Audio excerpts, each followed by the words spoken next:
Dear students, I am Manisha Gupta from my channel Maths for You.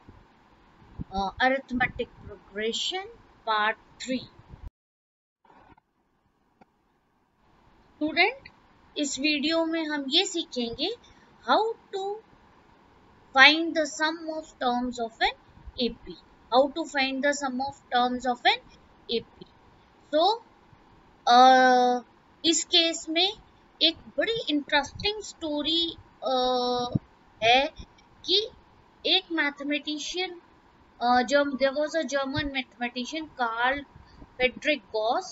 उस mathematician के बारे में बहुत इंटरेस्टिंग स्टोरी है कि when he was a young boy, the teacher asked all the students to keep them busy to add all the numbers from 1 to 100. Almost all the students struggled to add, but the mathematician Gauss solved the problem very quickly. What उसने क्या किया?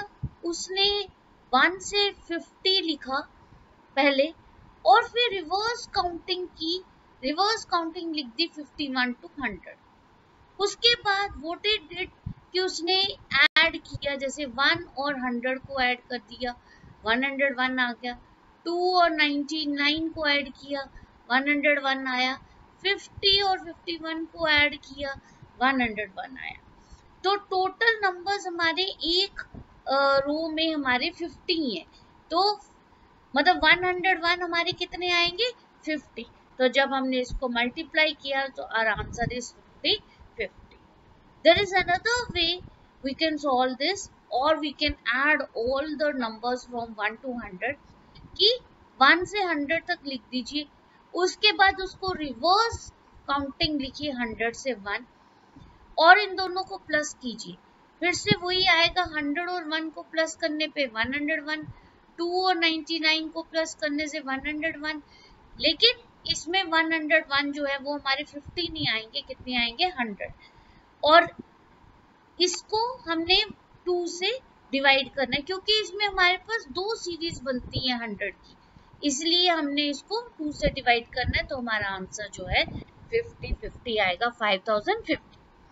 तो students, इसी से हमारा formula भी derive हो जाता है how to find the sum of terms of N AP. तो जितनी भी टर्म्स हैं, फर्स्ट टर्म हमारे पास है, we have the first term, we have the first term and we have the last term. दोनों को प्लस करके 2 से हमने उसको क्या करना है? डिवाइड करना है into n. n means number of terms. 100 terms है तो हमने 100 से इसको मल्टीप्लाई किया. So this is how this. Students, इसी तरह से हम इसका डेरिवेशन भी निकाल सकते हैं सम ऑफ n टर्म्स का. डेरिवेशन में भी वही कॉन्सेप्ट आपने याद रखना है कि पहले 1 से 100 लिखना है, फिर आपने रिवर्स काउंटिंग लिखनी है. हमने पिछली वीडियोस में पढ़ा है कि हमारी टर्म्स ऑफ एन एपी क्या होती हैं. ए प्लस डी सेकेंड टर्म है, ये हमारी थर्ड टर्म है और ये हमारी एन टर्म है. क्लियर? ये हो गया सब, एक सीरीज आ गई. अब इसी को हमने रिवर्स फॉर्म में लिखना है, उल्टा करके हमने रिवर्स फॉर्म में इसको लिख लिया. अब इन दोनों सीरीज को हमने ऐड करना है. तो Sn प्लस Sn कितना हो जाएगा? 2Sn. और इसमें हमने a plus n minus 1 in d को अगर हमने प्लस किया तो हमारा पास आएगा a plus a 2a plus n minus 1 into D. उसी तरह से हम बाकी टर्म्स को भी अगर प्लस करेंगे तो हमारा ये आ जाएगा 2a plus n minus 1 into D. उसी तरह से हम लास्ट टर्म को भी अगर हम प्लस करेंगे तो हमारा आ जाएगा 2a plus n minus 1 into D.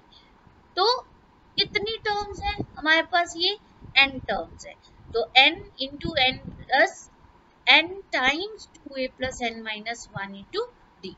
और इस 2 से हम इसको डिवाइड कर देंगे तो ये आ जाएगा 1/2.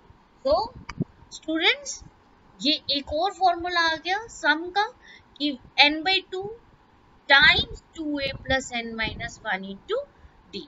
तो ये फॉर्मूला हम तब यूज कर सकते हैं अगर हमें ए दिए, एन दिए, डी दिए, तो we can find S N. Students इसमें भी देखेंगे हमारे पास 4 अननोन टर्म्स है, S N, N, A, N, A and D. 4 में से अगर हमें 3 टर्म्स हमें दी होंगी तो 4th अननोन हम निकाल सकते हैं, फाइंड कर सकते हैं।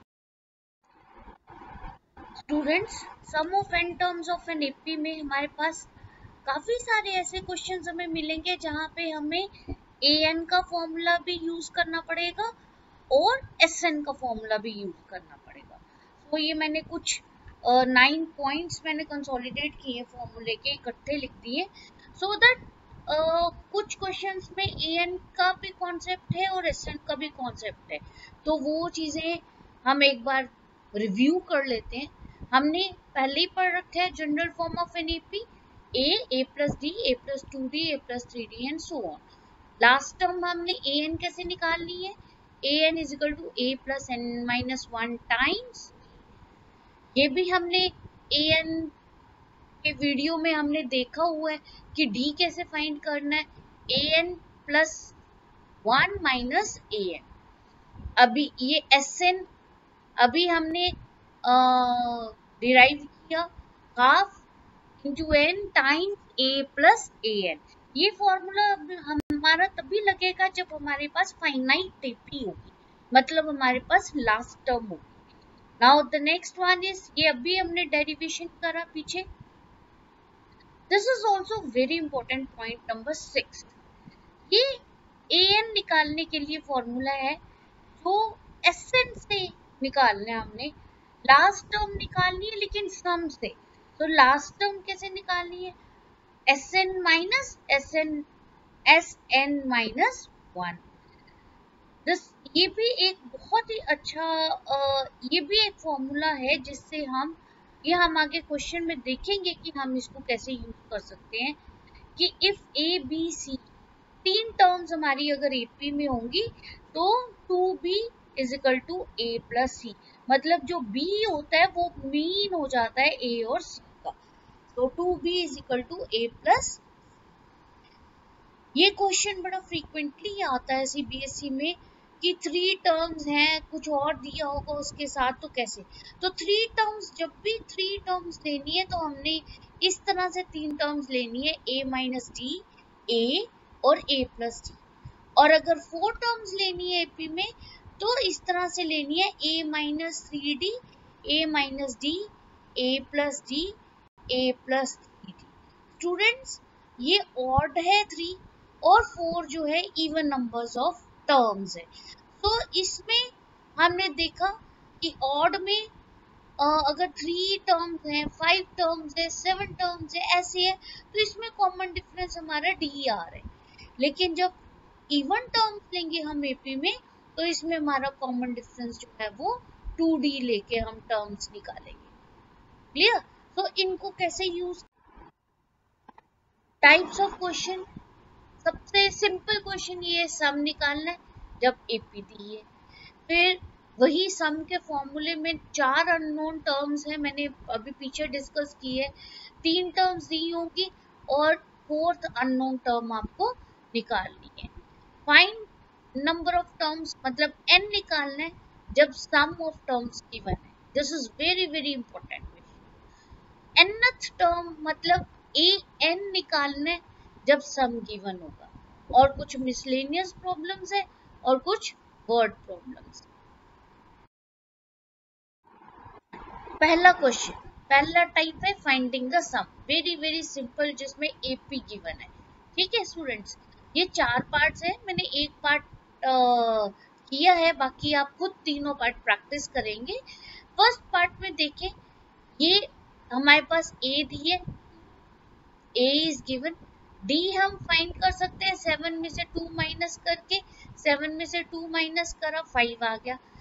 और व्हाट इज हियर 10 टर्म्स है, ए एन नहीं दिया इसमें क्योंकि ये इनफाइनाइट एपी है, तो 10 जो है वो हमारा n आ गया, n इज 10। ओके, तो हमने निकालना है सम, सम कितनी टर्म्स का निकालना है, S10 का। 10 टर्म्स का, तो S10 निकालना है। तो हमने ये फॉर्मूला लगाना है, Sn is equal to n by two 2a plus n minus 1 into D. तो स्टूडेंट्स इसमें वैल्यूज पुट कर दो n, a एंड d की। n, a एंड d की वैल्यूज पुट करने के बाद इसको सिंप्लीफाई कर दो, तो ये हमारा सम ऑफ n टर्म्स आ जाएगा। That is sum of 10 terms is 245। दूसरा क्वेश्चन है फाइंड द सम। फ्रेंड्स इस क्वेश्चन में और पिछले क्वेश्चन में देखो डिफरेंस। उस क्वेश्चन में an नहीं दिया था, लेकिन इस क्वेश्चन में an दिया है, क्योंकि ये फाइनाइट चेपी है। ठीक है, तो यही चीज आपको ऑब्जर्व करनी है। ऑब्जर्व करो और ऑटोमेटिकली ये क्वेश्चन निकल जाएगा। बड़े इंपॉर्टेंट, बार बार यही कह रहे हैं। देखो a इसमें दिया हुआ है ऑलरेडी 7, d हम निकाल सकते हैं a2 माइनस a1, d निकल गया, और लास्ट टर्म हमें दे रखी है 84, an दे रखी है। तो इस केस में वो स्टोरी मैंने स्टोरी बताई थी, तो उसके अकॉर्डिंग हम उस फॉर्मूले से निकाल सकते हैं। लेकिन इसको निकालने के लिए सम कितनी टर्म्स का निकालना है, पहले हमें उसको n निकालना पड़ेगा। n निकालने के लिए हमें an का फॉर्मूला लगाना पड़ेगा। an के फॉर्मूले से n निकाल लिया हमने 23। इसका मतलब हमने 7 से लेके 84 तक हमारी 23 टर्म्स है। मतलब S हमने 23 निकालना है। S 23, N 23 हो गया, और AN L भी हम sometimes we write L also last term को, और L और AN में कोई डिफरेंस नहीं है। समटाइम्स वी राइट L और sometimes we write AN। Students इन दोनों नोटेशन को आपने याद रखना है, क्योंकि CBSE में किस फॉर्म से आ जाता है तो वो हमें मालूम नहीं है। तो इनको सब्स्टिट्यूट किया and this is our sum. Students बाकी जो दो पार्ट्स हैं खुद ट्राई कीजिए, सेकेंड और थर्ड पार्ट को, और ट्राई कीजिए उसको। बहुत इजी है। ए दी है, डी दी है, एन भी दी है, एन निकालो और उसके बाद उसका सम करो। फाइंडिंग द अननोन, ये वही आ गया, finding the unknown when known terms are given. So ये एक मैंने पार्ट ली है। ए गिवन है, डी गिवन है, एन गिवन है, एन निकालना है और एस एन भी निकालना है। तो हमें पता है एन दी है, लास्ट टर्म दी है, तो एन निकाल सकते हैं, हम निकाल सकते हैं ना एन के फॉर्मूले से। तो एन का फॉर्मूला यूज करेंगे and we will find N 60। अब सेकंड के एस एन निकालना, एस एन मतलब सम निकालना है कितनी टर्म्स का, 16 टर्म्स का। क्योंकि हमें ए एन दे रखा है तो हम ये वाला फॉर्मूला यूज करेंगे, S N is equal to N by two A plus A N. Values put करेंगे और we will simplify and the sum of the 16 terms of N AP is 440। एक और एग्जांपल ले लेते हैं इसी टाइप ऑफ क्वेश्चन में। तो A3 दिए, third term A plus 2D दिए। A3 का मतलब A प्लस 2D दिए हमारे पास, A प्लस 2D हमारे पास 15 है। नंबर ऑफ टर्म्स N10 दिए, N10 आ गया। S10 दिए, मतलब 10 टर्म्स का सम जो है वो 125 है। D निकाल, पहले इधर तक देखते हैं, डी निकाल। ओके स्टूडेंट्स, अब ये एक इक्वेशन बन गई हमारी, फर्स्ट A3 से एक इक्वेशन बन गई।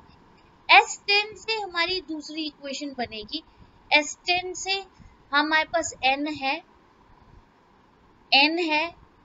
A नहीं है और D भी नहीं है। जब हम वैल्यू सब्स्टिट्यूट करेंगे, S10 भी है हमारे पास, सिंप्लीफाई करेंगे, ये हमारे पास दूसरी इक्वेशंस बनेगी। अब दूसरी इक्वेशन के बाद हम इन फर्स्ट और सेकंड को सिंप्लीफाई करेंगे और ये हमारे पास d आ गया -1। स्टूडेंट्स दो इक्वेशन को कैसे सिंप्लीफाई करते हैं वो ऑलरेडी आपने लीनियर इक्वेशंस इन टू वेरिएबल्स में कर रखा है, उसी मेथड को अप्लाई करना है। चाहे आप उसको सब्स्टिट्यूशन से करो, चाहे इक्वेटिंग द कोफिशिएंट से करो, किसी भी तरह से उनको आप सॉल्व कर सकते हैं। डी आ गया, तो फर्स्ट इक्वेशन में डी की वैल्यू सब्स्टिट्यूट करके हम ए भी निकाल सकते हैं, ए इज 70। अब स्टूडेंट फिर से क्वेश्चन पे जाते हैं, एक A10 भी निकालना है। हमें पता है व्हाट इज A10, A10 जो है A प्लस 9D है, तो A और D की वैल्यू सब्स्टिट्यूट करेंगे तो हमारे पास A10 आ गया 8। Clear students? स्टूडेंट्स इसमें क्या किए है, इसमें दो इक्वेशंस बन रही है इस क्वेश्चन में। सो दो इक्वेशंस बन रही है, लेकिन एक इक्वेशन बन रही है थर्ड टर्म से, दूसरी इक्वेशन बन रही है सम से। तो ऐसे क्वेश्चंस ज्यादा इंपॉर्टेंट होते हैं जिसमें दोनों कॉन्सेप्ट्स लग रहे हैं, एनर टर्म का भी कॉन्सेप्ट लग रहा है और सम ऑफ टर्म्स का भी कॉन्सेप्ट लग रहा है। Thank you student.